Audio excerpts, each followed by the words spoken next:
আসসালামু আলাইকুম ছোট্ট বন্ধুরা, আশা করি তোমরা সবাই ভালো আছো।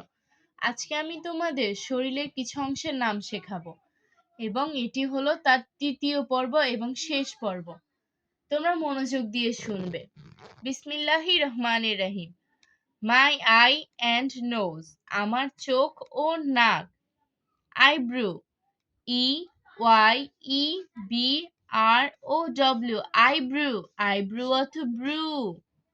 Eyelash, E Y E L A S H, eyelash. Eyelash অর্থ চোখের পাতার লোম।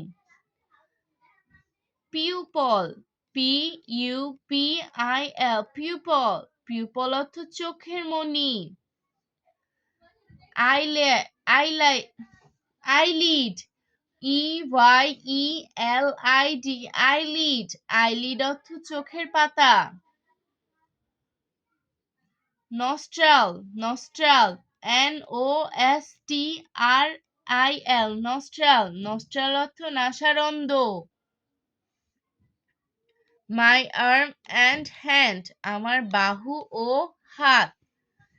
এলবো, ELBOW, এলবো অর্থ কনুই। ফিঙ্গার, FINGER, ফিঙ্গার অর্থ হাতের আঙ্গুল। ফোরাম, ফোরাম অর্থ কনুই থেকে আঙ্গুলের ডগা পর্যন্ত হাতের অংশ। Thumb,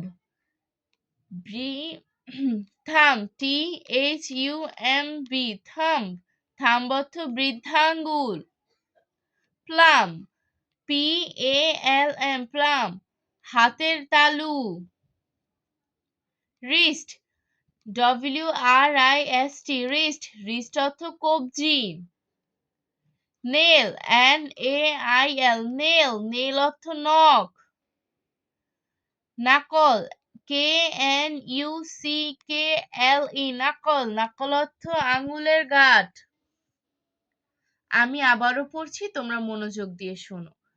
my year and nose, আমার চোখ ও নাক। আইব্রু অর্থ ব্রু।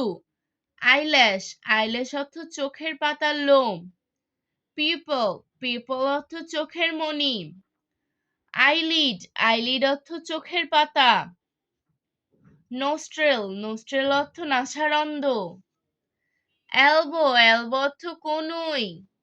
ফিঙ্গার অর্থ হাতের আঙ্গুল। ফোরাম অর্থ কনুই থেকে হাতের আঙ্গুলের ডগা পর্যন্ত হাতের অংশ। থাম অর্থ বৃদ্ধাঙ্গুল। প্লাম অর্থ হাতের তালু। রিস্ট অর্থ কবজি। নেল অর্থ নখ। নাকল অর্থ আঙ্গুলের গোটা। আশা করি তোমরা সবাই বুঝতে পেরেছো।